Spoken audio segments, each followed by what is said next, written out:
So, good day to each and everyone. I am Ramil Baptisma and this is my lesson in NSTP, which is lesson 7, Youth Leadership Training and Organization. So, I am going to tackle about leader and leadership defined. Leadership, number one, leadership is the art of influencing people to get the necessary support and cooperation in community affairs and to maintain solidarity among people. So leadership, ito yun yung tungkol ko sa pag-influence ng mga tao in supporting him and to leading them to achieve a goal. Okay. Number two, is one who helps facilitates people, takes risks, encourages commitment, and helps people move ahead along a path to accomplish a goal. Like what I said in the first, ang leader, ito yun siya yung nagga-guide sa mga tao to achieve a goal. Yung goal na yun yung mga like mga kailangan nilang i-accomplish. Okay, so number 3, as Peter Drucker pointed out, a leader has followers. That means hindi magiging leader kung wala siyang followers. Ang leader kailangan mag-consist siya into 2 or more. Okay. So, yun lang. So now let's tackle the virtues as the foundation of leadership. Virtue is defined as conformity to a standard of right and morality. The following virtues are considered the foundation of leadership. That means ang virtues, ito yun siya yung foundation, ito yung nakukumbine to siya para mabuo yung pagiging leadership. A, prudence. Ito na yun yung good decision making na kailangan pag-iisipan mo ng mabuti para bago i-proceed yung decision niya. B, justice.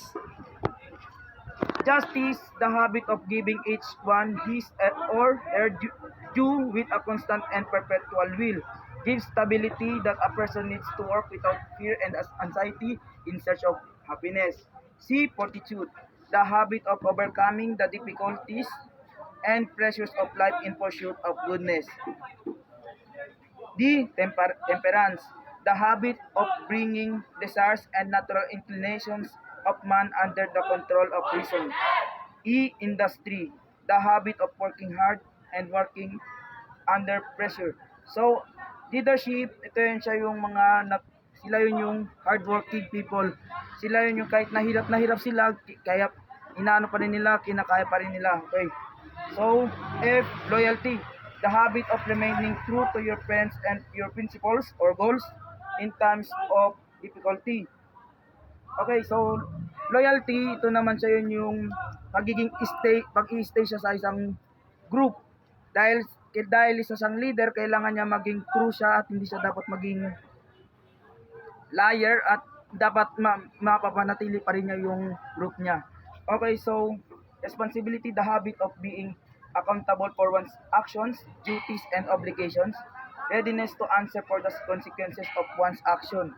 Ang meaning nun na kapag mayroon man nagawang mali yung isang member, ang leader ang tatanggap ng mali na yon. So, ang mangyayari is siya yun yung mapapagalitan dahil siya yung may responsibility, dahil siya yung nagbibigay ng command sa mga members niya. Okay, so cheerfulness, the habit of being optimistic, always seeing the bright side of things. Ang leadership, hindi ito siya yung kailangan, ang pagiging leadership, kailangan always lang siyang happy. Hindi yung as in talaga parang sobrang saya talaga. Kailangan maging cheerful siya, maging open siya sa mga members niya. Hindi siya yung dapat gloomy at yung galit lang kung mag-command. Kailangan parati open kapag may problema yung members, kailangan kinakausap niya. Kailangan maging open siya. Okay, so next one is generosity. The habit of sharing the good that one has with other people. Thinking first of the people around him or her and looking for ways she can serve them. J, magnanimity. The habit of having great ideas and ambitions of doing good. Being concerned with doing great deeds of service to others by devoting what one's life to help one's country and people. So that's the virtues as the foundation of leadership. And now let's go to the traits of leadership. So now let's go to traits of leadership. Number one, true leadership is the art of changing a group from what it is into what is ought to be.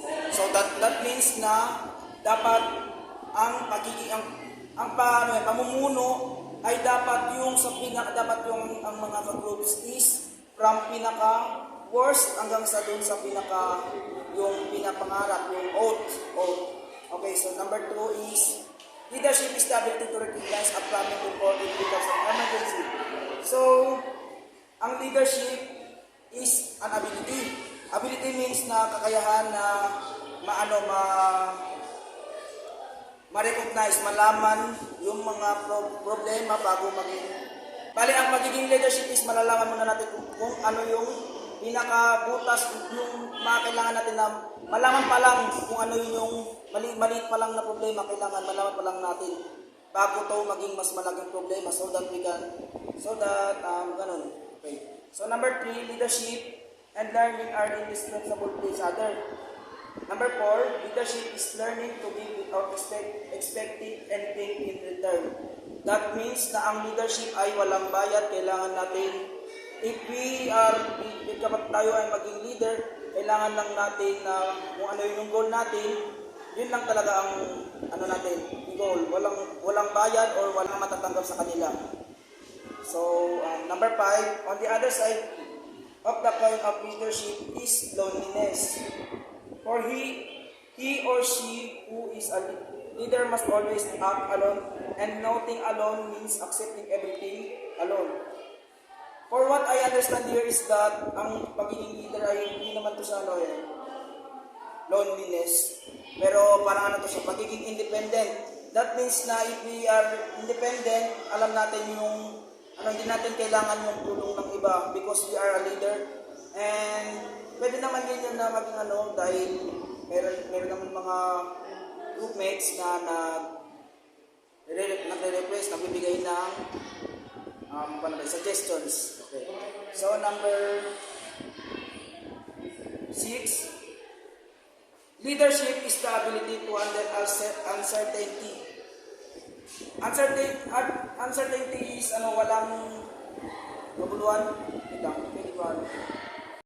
To handle uncertainty. Uncertainty means ito yung opposite ng certain, means ito yung sure ka o hindi. So, kailangan natin na if we are a leader, kailangan natin na ma-handle natin yung pagiging hindi sigurado. Ang paraan yun para ma-handle natin yung sa hindi tayo sigurado is kailangan natin talagang alamin natin kung ano yung problem o natin ma-analyze. Okay. So, number 7, this is the aspect of leadership that is concerned with outward appearance. It means looking, dressing, and talking like a leader.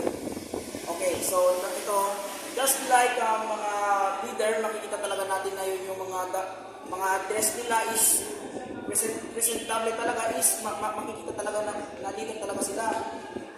Ganun, tapos yung boses nila, talaga, malakas na parang nagbibigay buhay sa mga tao na parang ginaganahan sila. Ganun ang isang leader. Okay, so yun yung number 7. Okay, number 8, leadership has nothing to do with ordering people around or directing their every move. Bali ang leader is only leading. Di siya Sige. Balik mo lang. Sige na. Number 8, leadership has nothing to do with ordering people around or directing their every move. That means we are a leader. We must lead them. Hindi natin dapat sila utos-utusan or kontrolin. Ang gagawin lang natin is pamunuan natin sila. Parang alamin lang natin yung tama at mali, yung bigyan sila ng inspiration, yung mga motivation. Ganun lang pagiging yung leadership. So, number 9, the climax of leadership is to know when to do what. Head to the qualities of a good leader. Number 1, a good leader enables people to feel and become empowered. Ito sa paraan na to, yung mga tao na nakapaligid sa leader, itong mga members, ay mararamdaman nila na magiging ano sila, powerful dahil because of the leaders ano. So now let's head to qualities of a good leader.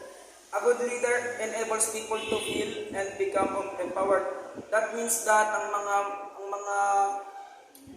tao na nakapaligid sa leader is mapipil nila na malakas sila at para yun yung mas mamadali nila ma-achieve ang kanilang goal. Number 2, a good leader inspires by use of caring. In such a good caring community, each person is valued. So, ang pagiging good leader is we must have care to others. Kapag nahihirapan sila, we must help them. But hindi yun na tulungan as in yung ikaw na talaga mismo ang gagawa. We must help them para lang na para lang malaman nila yung tama nilang gagawin. Okay, so in such a caring community, each person is valued. That means lahat ng mga tao doon, wala dapat favoritism, kailangan lahat ng nandoon is mararamdaman sila na valued. Okay, number 3 is a good leader ensures that learning and competence matter. Number 4, a good leader, particularly if he or she is in administration, creates an atmosphere where work is stimulating, challenging, and fun. So, a good leader, kailangan natin ma-feel sa kanila na yung work na kailangan natin yung atmosphere maging maganda talaga, maging masaya. Hindi yun yung feel of na natatakot ka, na parang ayaw mo na. Kailangan natin maparamdam sa kanila na masaya. Masaya yun na nga yung sabi na empower, mapalakas yung loob nila. Hindi yun yung lalo silang matakot. Okay, so now, a good leader helps people feel a sense of unity. Ito dito, ang pagiging good leader, kailangan maparamdam sa bawat members na nagkakaisa sila. Dapat lahat iisa lang yung goals nila at walang silang hindi sila independent, kailangan nagtutulungan sila sa isa't isa. Number 6, a good leader helps members develop a sense of security and trust not only in the leader but also in one another. So ang pagiging good leader ay kailangan natin maparamdam natin, mabigyan natin sila ng na dapat yung mga members mapagkatiwalaan din nila yung iba, hindi lang sa atin kundi dapat sa kanila. And that means that kapag trust nila ang isa't isa, mas madaling matatapos yung work. Number 7, a good leader displays reliability and integrity. Number 8, a good leader is honest and trustworthy and has integrity. That means ang leader dapat hindi siya nagsisinungaling at kailangan dapat mapapagkatiwalaan siya kasi kapag kapag sinungaling yung leader, tapos kapag nalaman ng mga members, mapipil nila yan na hindi nila dapat mapagkatiwalaan yun. Kapag mabot tayo dun sa na yun, masisira yung members and leaders. Okay. Last but not the least, number 9, a good leader takes of ways to help members develop a set of intentions, outcomes, goals, and directions. Kailangan ang pagiging good leader, dapat mayroon tayong mga ways paano natin matutulungan yung members natin magkaroon ng intentions, outcomes, goals, and directions.